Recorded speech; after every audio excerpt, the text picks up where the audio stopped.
The VTM Podcast, Episode 16. De-extinction and gene resurrection. Hello and welcome. There is a strange new sentence entering the language of science. Extinction may no longer mean what it used to mean. For most of human history, extinction was final. A species vanished. A voice left the forest. A shadow disappeared from the plain. A wind no longer crossed the sky. A herd no longer shook the ground. The bones remained. The stories remained. Sometimes the drawings remained. But the living creature was gone. The world had closed a door, and no human hand could open it again. But now, in 2026, that door is being tested. Not opened fully, not safely, not without danger, but tested. Ancient DNA is being recovered from bones, teeth, feathers, hair, ice, caves, sediments, museum specimens, and forgotten fragments of the dead. Genomes of extinct animals are being reconstructed. Living relatives are being compared to vanished ancestors. Gene editing tools are becoming sharper. Synthetic biology is becoming more ambitious. And a new scientific idea has moved from the edge of imagination into serious debate. De-extinction, gene resurrection.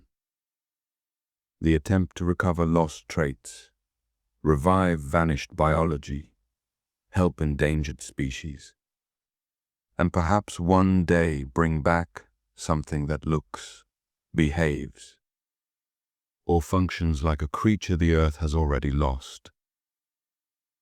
This is not Jurassic Park. Not really. There are no perfect dinosaurs waiting inside amber. No simple button that brings back the mammoth. No magical cloning chamber that reverses death.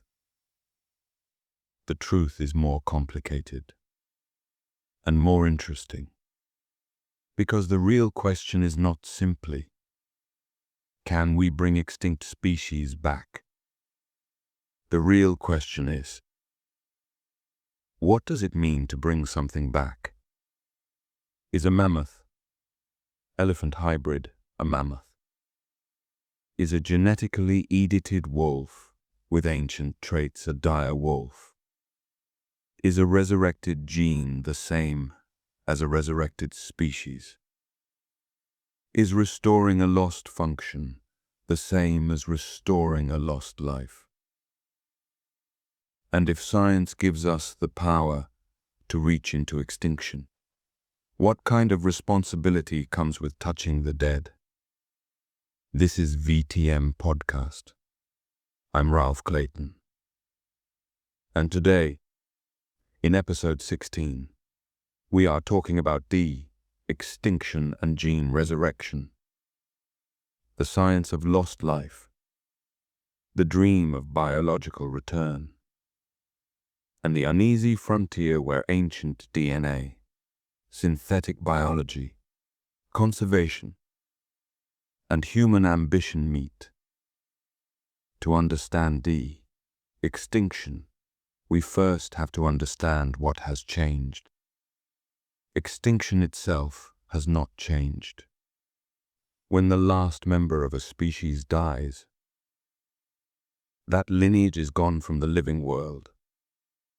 The animal no longer breeds. The population no longer adapts. The ecosystem no longer hears its call or feels its movement. The world moves on without it. What has changed is our access to biological memory. DNA is memory written in matter. It is not memory in the human sense. It does not remember pain, migration, hunger, fear, or the shape of a winter sky. But it carries instructions. It carries ancestry. It carries the molecular record of what a body was built to be. For a long time, once a species disappeared, most of that information disappeared with it. Bones could tell us structure. Fossils could tell us size. Teeth could tell us diet.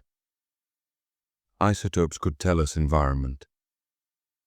Ancient art and historical records could tell us how humans saw the creature.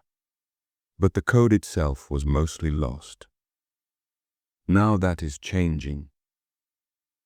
Ancient DNA research has become one of the great revolutions in modern biology.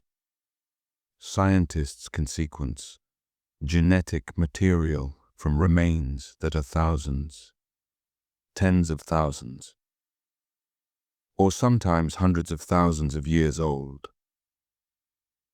They can compare extinct genomes with living relatives. They can identify mutations that shaped cold tolerance, body size, pigmentation, metabolism, immunity, fertility, disease resistance, and behavior-linked biology. They can recover not just the shape of extinct life, but some of its molecular instructions. This is the foundation of gene resurrection. At its simplest, gene resurrection means taking a gene or a genetic variant from an extinct or ancient organism, reconstructing it and studying what it did. The goal may not be to recreate the entire creature. It may be to understand a lost enzyme, a lost immune trait, a lost protein, a lost adaptation, a lost biological solution that evolution once discovered. This matters because extinction does not erase only animals. It erases answers. A vanished species may have carried resistance to a disease, or a unique metabolism, or an adaptation to cold, heat, drought toxins, or low oxygen, or a molecular mechanism useful for medicine, agriculture, or conservation. When scientists talk about gene resurrection, they are not always talking about bringing back the mammoth.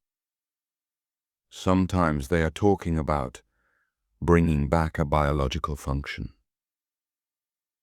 That distinction matters because the public tends to imagine de-extinction as the return of a whole animal.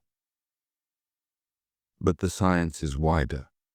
It includes ancient proteins, ancient enzymes, ancestral genes, lost traits, extinct immune systems, rescued diversity, and genetic information that may help living species survive. In that sense, gene resurrection may become less about reversing extinction and more about using the archive of vanished life to protect the life that remains. But of course, the dream that captures the imagination is bigger.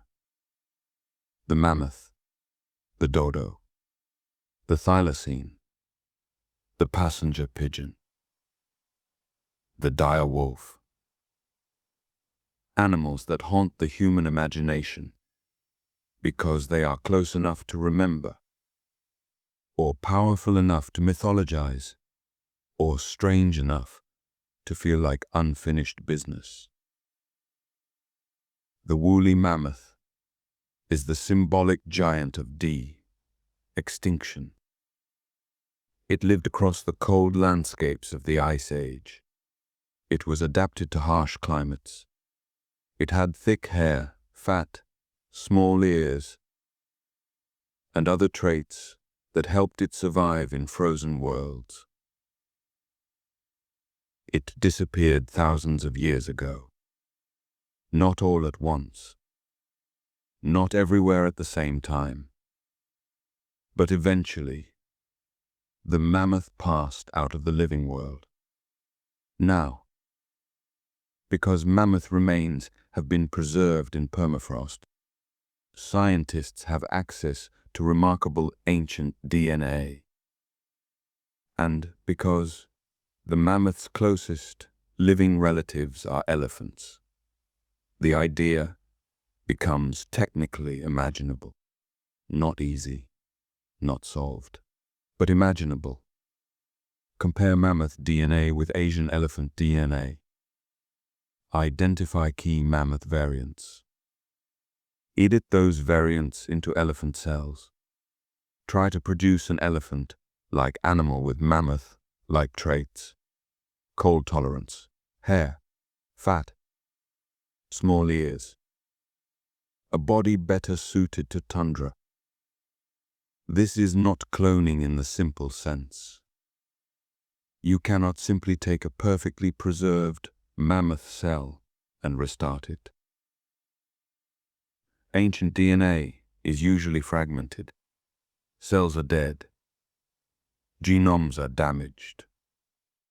The cleanest version of cloning requires living or intact cells. And for extinct animals, those are usually unavailable. So the realistic route is not exact resurrection. It is proxy creation. A living animal engineered to carry selected traits from an extinct species. That word matters, proxy. A substitute, a representative, a biological echo. A mammoth, like elephant, would not be the exact same thing as a Pleistocene mammoth. It would be a new organism, shaped by old information. A creature born from modern science, modern surrogacy or artificial womb technology, modern conservation politics, and ancient genetic memory. It may resemble the lost species. It may perform some similar ecological functions. It may even behave in ways that surprise us. But it would not have the original population. It would not have the original evolutionary history in full. It would not have the original culture of herd behavior. Unless it somehow learned elephant, social life, and developed its own. It would be both return and invention. That is the paradox of de-extinction. The more honest version of the field does not promise time travel. It promises biological reconstruction. And reconstruction is never the same as resurrection. The dodo tells a different story. The dodo was a flightless bird from Mauritius. It was driven to extinction after humans arrived, through hunting, habitat disruption, and introduced animals. Unlike the mammoth, the dodo has no living body plan close enough to simply remake it by editing a few obvious traits into a near identical animal. Its closest living relatives are pigeons. That makes the technical pathway very different. Bird reproduction is not like mammal reproduction. You cannot handle bird embryos in the same way as mammal embryos. You cannot simply implant a bird embryo into a uterus. For birds, scientists look at germ cells. the cells that give rise to eggs and sperm. The idea is to edit the reproductive lineage of a living bird relative so that it can eventually produce offspring, carrying desired extinct-like traits. This is extraordinarily difficult, but it also shows how de-extinction is not one technology. It is a toolbox. For mammals, you may think in terms of edited cells, embryos, surrogates, and perhaps artificial wombs. For birds, you think in terms of germline editing and reproductive biology. For marsupials, like the thylacine, you face another set of developmental challenges. For amphibians, different again. For plants, sometimes seed banks, cloning, tissue culture, and ancient samples may matter more. Every species asks a different question. Every extinct lineage has a different technical lock, and every living relative provides a different key. This is why de-extinction is not one road. It is a map of hard roads, some barely visible. The thylacine, often called the Tasmanian tiger, is another powerful case. It was not a tiger.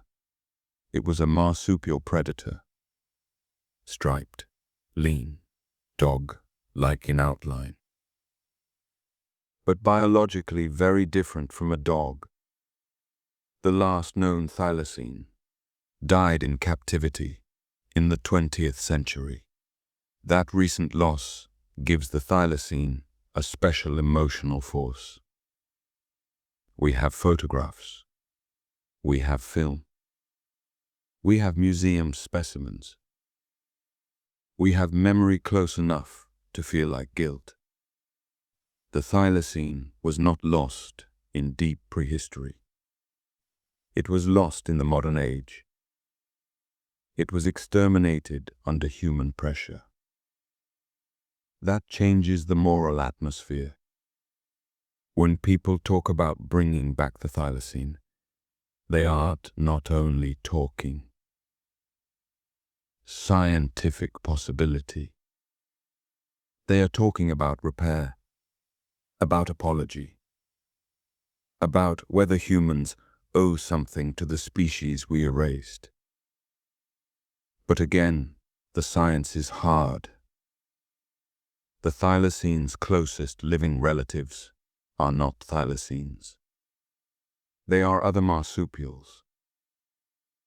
To recreate a thylacine, like animal, scientists would have to reconstruct a genome, understand which genetic differences matter, edit living cells, solve reproductive and developmental problems, and produce an animal whose biology may still not fully match the original. And then comes the ecological question. Where would it live? What habitat remains? What prey base exists? What diseases would it face? Would the modern ecosystem accept it? Would humans? De-extinction is never just a laboratory problem. It is an ecological problem, a legal problem, a social problem, a moral problem. A creature cannot be restored only into a genome. It has to be restored into a world. This is where conservation enters the story. One of the strongest arguments for de-extinction technology is not that it will bring back extinct species, but that it may help endangered ones. Many living species are not extinct yet, but they are genetically damaged by small population size. When a population collapses, it loses genetic diversity, inbreeding increases, fertility can decline, disease vulnerability can rise, adaptability shrinks. The species may still be alive, but its future becomes narrow. This is where gene resurrection becomes practical. If scientists can recover genetic diversity from museum specimens or from older remains, they may be able to reintroduce lost variants into living populations. This is not de-extinction in the dramatic sense. It is genetic rescue. And it may prove more important. Imagine an endangered animal today. A bird, a rhino, a cat, a marsupial, a frog, a plant. Its living population carries only a fraction of the diversity it once had. But museums hold specimens collected a century ago. Those specimens contain DNA from populations before the collapse. If scientists can identify useful lost diversity, and if editing or assisted reproduction can safely reintroduce it, then gene resurrection becomes a conservation tool, not a spectacle, not a headline animal, a way to repair the genetic narrowing caused by human damage. This may be the sober future of the field. Less about bringing back the dead, more about keeping the nearly dead alive. Less about building a mammoth for wonder, more about restoring resilience to species we can still save. And maybe that is where the moral center should be. Because the danger of de-extinction is that it can become a distraction. People may think extinction is less tragic if science can reverse it. They may think conservation matters less if extinct species can be brought back later. They may accept destruction today because someone promises resurrection tomorrow. That would be a terrible mistake. A revived proxy is not the same as a living ecosystem. A recreated trait is not the same as an ancient population. A few engineered animals are not the same as a species restored across its range. And no technology can replace the ordinary work of protecting habitat, stopping poaching, reducing pollution, controlling invasive species, limiting climate change, and respecting the living world before it becomes a museum of regrets. Now we have to confront the central philosophical question. What counts as the same species? This is not just academic, it shapes public trust. If a company or research group says it has brought back an extinct animal, what does that mean? A perfect clone, a genome level match, a living relative with edited traits, a hybrid, a proxy, a functional substitute, a symbolic resurrection. Species are not just lists of genes. They are populations. They are reproductive histories. They are behaviors. They are ecological relationships. They are developmental pathways. They are microbiomes. They are learned traditions. They are shaped by environment. They are lineages moving through time. If you edit a few genes in a gray wolf to express traits associated with a dire wolf. Have you brought back the dire wolf? Or have you created a grey wolf with dire, wolf-like features? If you build a cold, adapted elephant with mammoth traits, is that a mammoth? Or a mammoth-like elephant? If you produce a pigeon lineage with dodo-like traits, is that a dodo? Or a new bird carrying selected dodo characteristics? Honest language matters.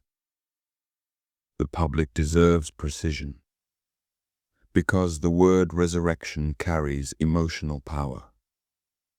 It suggests return. It suggests miracle. It suggests death defeated. But science should be careful with miracles.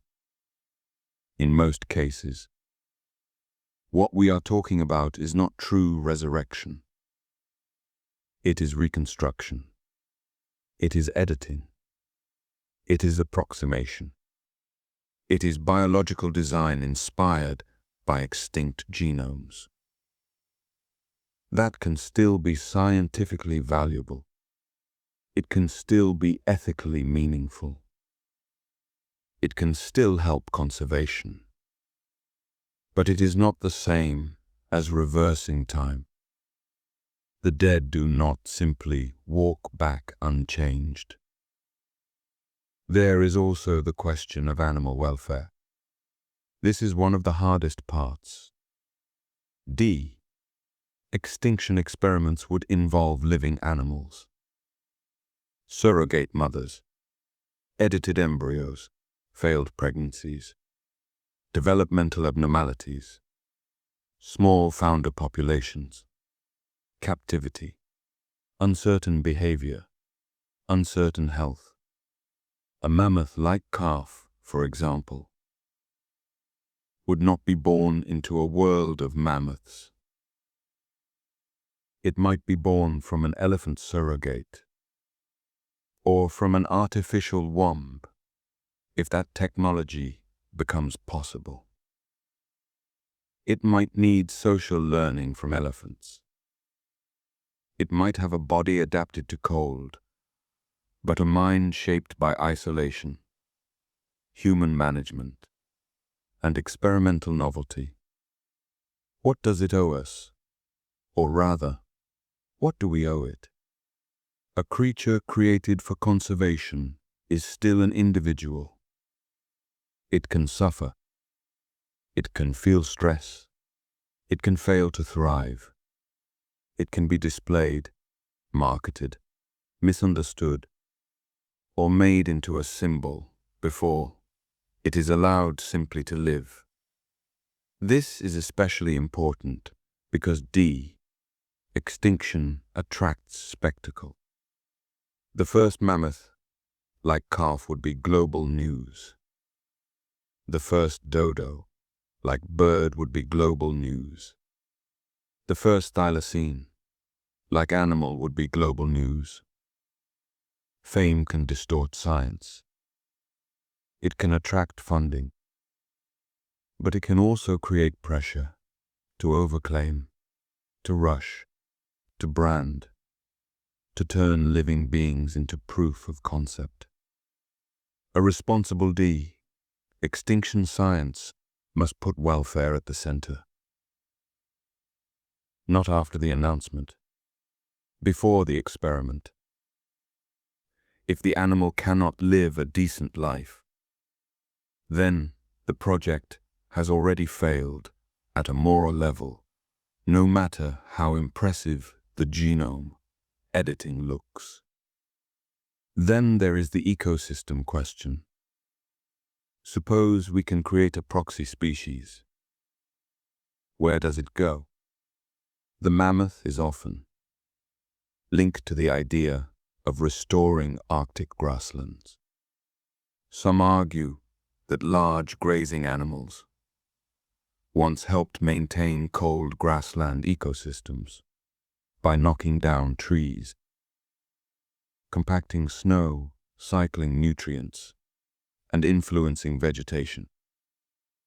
If mammoth, like animals, could help restore those functions, maybe they could affect carbon storage or permafrost dynamics. That is the vision. But ecological systems are complex. Introducing or reintroducing large animals is never simple. A proxy animal may not behave like the original. The climate is not the same. The plant communities are not the same. Human land use is not the same. Disease landscapes are not the same. Predators and competitors may not be the same. And even if a restored function is useful in one region, it may be harmful in another. The history of conservation is full of unintended consequences. Species introduced to solve one problem sometimes create another. That does not mean rewilding is bad. It means ecological humility is necessary. A de-extinct proxy is not just a scientific achievement. It is an intervention, and interventions must be tested carefully. Small scale, long-term, transparent, regulated, monitored, with local communities involved, with indigenous rights respected, with ecological uncertainty acknowledged. A species is not a museum artifact that can be placed anywhere. It is a force in a living network. And networks answer back. The deepest concern may be this: de-extinction could change our emotional relationship with extinction. Extinction should frighten us. It should grieve us. It should feel final enough to demand action. If people begin to believe extinction is reversible, the moral pressure to prevent it may weaken. That is why scientists and communicators must be clear. De-extinction does not make extinction harmless. It does not restore the vanished world. It does not bring back every individual. It does not restore lost generations. It does not recover the original ecosystem. It does not undo human violence. At best, it creates a new possibility from fragments, a possibility that may help, a possibility that may teach, a possibility that may partially restore function. But it is not absolution. The passenger pigeon once moved across North America in flocks, so vast they darkened the sky. Billions of birds, a living river. Humans destroyed them with industrial killing and habitat loss. If we one day create a passenger pigeon like bird, that does not restore the billions. It does not erase the slaughter. It does not give back the forests as they were. It may create a symbol. It may restore some ecological role. It may teach us something. But it cannot fully repay the debt. This is why de-extinction must not become a loophole in conscience. It must become a mirror showing us the cost of carelessness. And perhaps, if used wisely, a tool for repair. There is another side of the story that deserves attention. Gene resurrection may help us understand evolution. When scientists reconstruct ancient genes, they can test how proteins changed over time. They can ask what mutations mattered. They can investigate how organisms adapted to climate, diet, pathogens, oxygen levels, or ecological niches. They can resurrect ancestral proteins in the lab, not as living creatures, but as molecular fossils brought into function again. This is powerful. It allows scientists to move from historical inference to experiment. Instead of merely asking what an ancient gene might have done, they can synthesize it, express it, measure it, compare it, and learn from it. This can illuminate the deep history of life.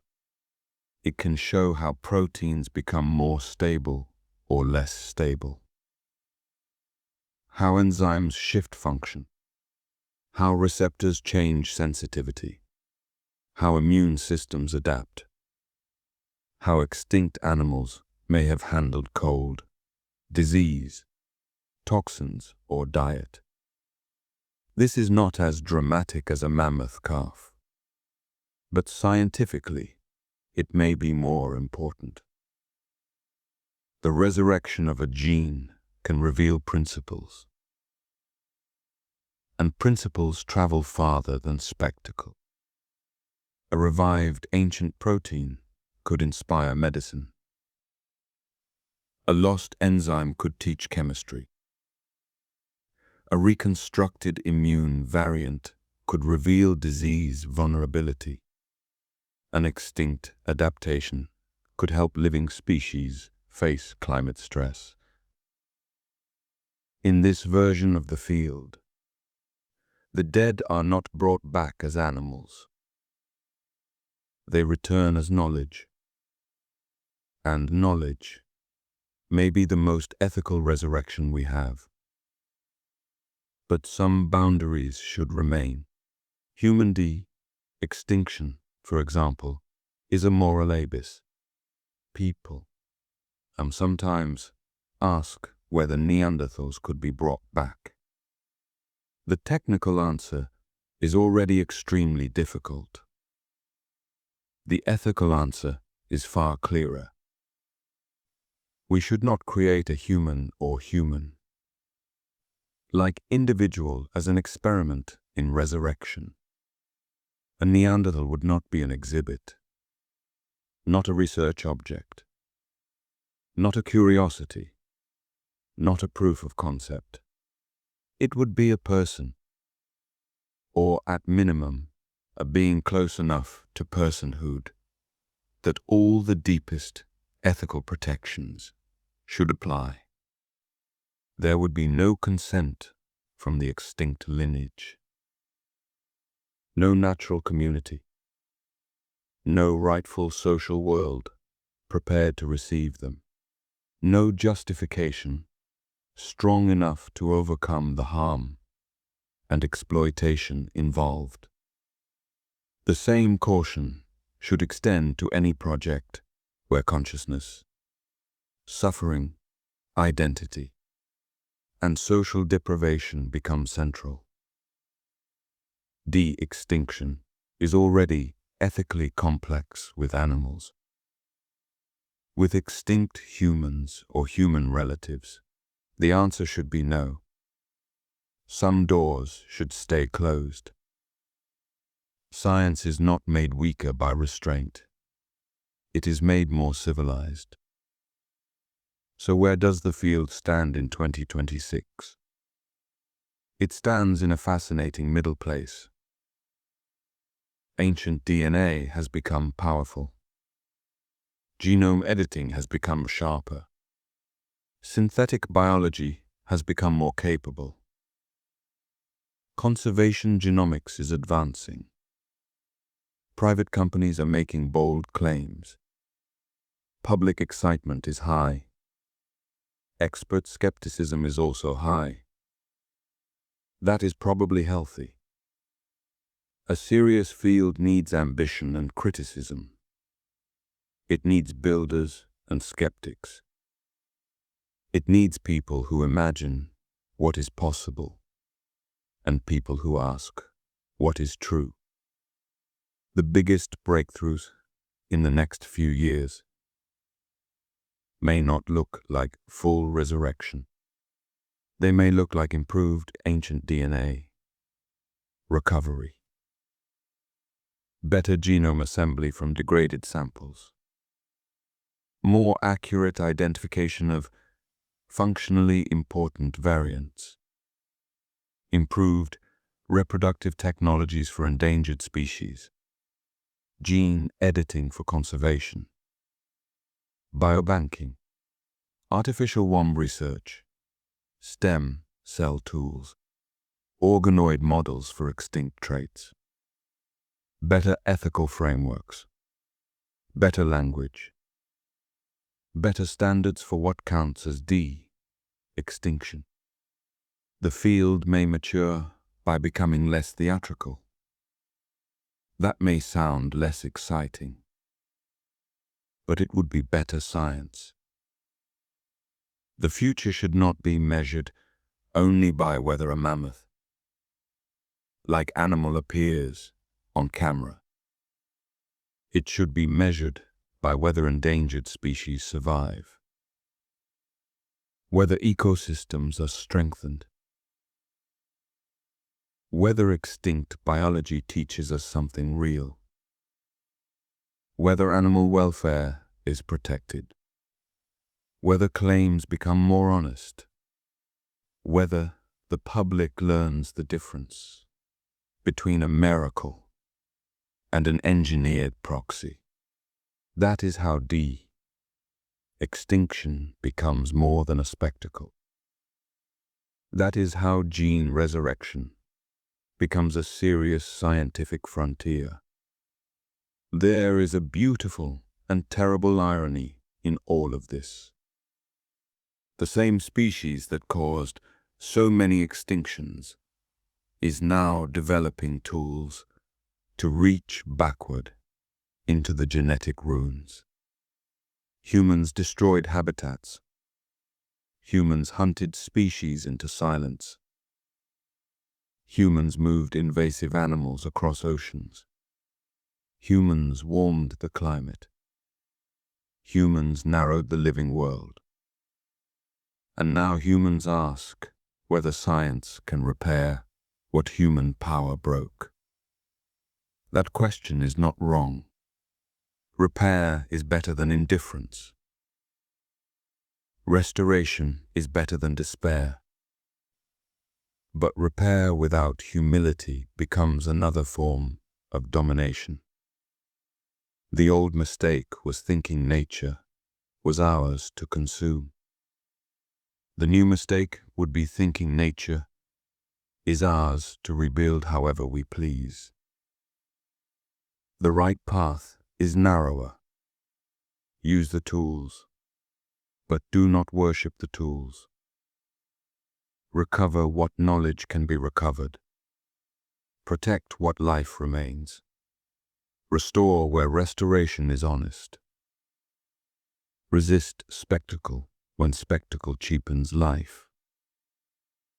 And remember that the first duty of conservation is not to resurrect the dead, but to defend the living. I think that is the heart of episode 16. De-extinction is not one idea. It is several ideas wearing one name. It is ancient DNA. It is synthetic biology. It is conservation genomics. It is gene editing. It is ecological restoration. It is animal welfare. It is public imagination. It is corporate ambition. It is grief. It is guilt. It is hope. And it is a warning. Because extinction is still real. A species can still vanish. A forest can still fall silent. A reef can still bleach into ruin. A bird can still stop returning. A frog can still disappear from a stream. A predator can still be remembered only by bones, photographs, and the shame of those who came after. No technology should make that feel smaller. If de-extinction teaches us anything, it should teach us that life is harder to restore than to destroy. The genome may be recovered. The trait may be edited. The proxy may be born. But the world that made the species, the relationships that sustained it, the generations that shaped it, the wildness that belonged to it, those things cannot simply be printed back into existence. They must be protected while they still live. So maybe the greatest value of gene resurrection is not that it lets us defeat extinction. Maybe its greatest value is that it forces us to look extinction in the face, to see that every vanished creature was not just an image, not just a specimen, not just a name in a book, but a library of life, a solution to the world, a voice in the order of nature. And when that voice is gone, science may recover an echo, but it cannot recover the whole song. That is why this frontier matters. Not because it promises easy resurrection, but because it makes the boundary between loss and responsibility impossible to ignore. We are learning to read the DNA of the dead. The harder question is whether we will learn to protect the living. This has been VTM Podcast. I'm Ralph Clayton. Until next time, remember this. The future is not saved by bringing back ghosts. It is saved by refusing to create them. And don't forget, when we talk about robots or AI, I have to say this, very important. The question is not whether machines can think. The question is whether mankind will remember what thinking is for. Not every invention is progress. Not every intelligence is wisdom. Not every mercy is salvation. Build the machine. Study the machine. Use the machine. But never kneel to the machine. Because when the age of steel begins to speak with the voice of gods, one truth must remain above every circuit, every throne, and every star. Man shall remain man, or perish as himself.